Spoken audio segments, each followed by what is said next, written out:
Rosandi Maulana, seorang pawang ular yang dipatuk King Cobra saat memeriahkan acara HUT Republik Indonesia. Pria warga desa Cisarua, Kecamatan Cisarua, Sumedang, Jawa Barat tersebut melakukan atraksi dengan ular King Cobra. Naas, Rosandi justru meninggal dunia karena dipatuk King Cobra. Saat itu, ia tengah melakukan atraksi untuk menghibur warga desa Bantar Mara Cisarua pada Jumat 18 Agustus 2023. Ia beratraksi seni ular pada perayaan HUT ke-78 Republik Indonesia.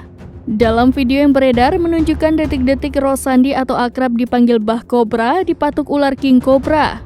Terlihat dalam rekaman itu Bah Cobra bangkit dari posisinya yang duduk merendah berhadapan dengan ular.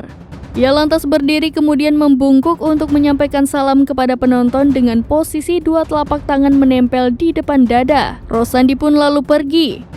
Video tersebut kemudian beralih ke Bah Cobra yang mengenakan kaos hitam dan terbaring. Tampak Bah Cobra seperti sedang kesulitan bernapas dan orang di sekitarnya bersiap mengevakuasinya dengan ambulans. Rosandi sempat dibawa ke Puskesmas dan RSUD Sumedang untuk mendapatkan pertolongan medis sebelum meninggal dunia. Diketahui jenazah Bah Cobra telah dimakamkan di TPU Desa Cisarua pada Sabtu 19 Agustus 2023 pukul 10.30 waktu Indonesia Barat.